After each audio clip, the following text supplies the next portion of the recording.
చూడండి, ఒక్కొక్క విమానం ఎగిరింది అనుకోండి, అసలు విమానం వెడుతోందని మీకు తెలియదు. అంత ఎత్తులో తిరుగుతోంది అనుకోండి, ఒక ఉపగ్రహం తిరుగుతోంది, మనం ప్రయోగించిన ఉపగ్రహం, కానీ మీకు ఏమైనా కనపడుతుంటుందా? కనపడదంటే అంత ఎత్తులో తిరుగుతోంది అది. అలా వెళ్ళలేదు హనుమ. ఎందుకో తెలుసా? ఆయన వెడుతున్నప్పుడు నాకు ఒక పెద్ద ప్రాణ ఆహారంగా దొరికిందని సింహిక చూసింది, నీడని బట్టి లాగింది. అంటే నీడ పడేంత దగ్గరలోనే ఎగిరారు. చారణాచరితే పథి, అది చారణాచరితే పథి. కాబట్టి ఇప్పుడు ఆయనకి వానరములన్నింటికీ కూడా కనపడింది ఆయన ఎగురుతూ ఉండడం.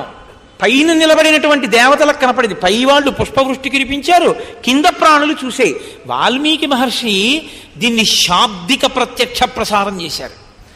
అంటే శబ్దముల చేత మీరు సుందరకాండలో హనుమ ఎలా వెడుతున్నారో మీకు కనపడుతుంది.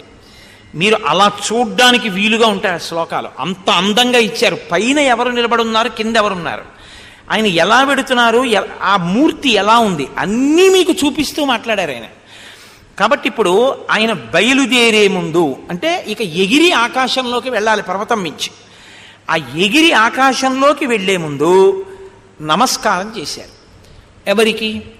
స సూర్యాయ మహేంద్రాయ పవనాయ స్వయంభువే భూతేభ్యశ్చ అంజలిం కృత్వా చకార గమనేమతిం. మీతో నేను మనవి చేశాను కదా, నమస్కారం అనేటటువంటిది ఆర్షధర్మంలో చాలా గొప్ప స్థాయిని పొందుతుంది. ఏది తెలుసున్నా తెలుసుకోకపోయినా సరిగ్గా వినయంగా నమస్కారం చెయ్యడం ఒక్కటి వస్తే చాలు, మనిషి అభ్యున్నతికి హేతువై కూర్చుంటుంది. అది భవరోగాన్ని తీసేస్తుందండి, చావు పుట్టుకల్ని తీసేస్తుంది నమస్కారం, అంత గొప్పది. ఒక చమత్కారమైన కవి ఒక మాట అన్నాడు, ఈశ్వర, కిందటి జన్మలో నేను నీకు నమస్కారం చేయలేదు, ఈ జన్మలో పుట్టాను, ఈ జన్మలో నమస్కారం చేస్తున్నాను, కాబట్టి ఇక నీకు నమస్కారం చెయ్యను. ఎందుకంటే చేశాను కాబట్టి ఇంకా మళ్ళీ పుట్టుకలేదు, కాబట్టి ఇదే ఆఖరి నమస్కారం.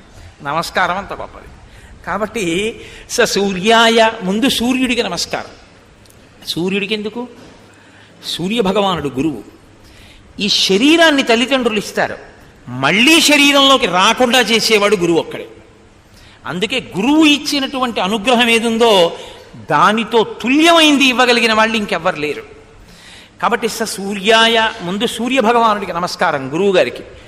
మహేంద్రాయ, ఇంద్రుడికి నమస్కారం. ఇంద్రుడు ఇంద్రియములలో కొన్నింటికి అధిపతి అయి ఉంటాడు. కాదు, పైన దేవలోకానికి అధిపతి అయి ఉంటాడు. ఆయన అనుగ్రహం కావాలి.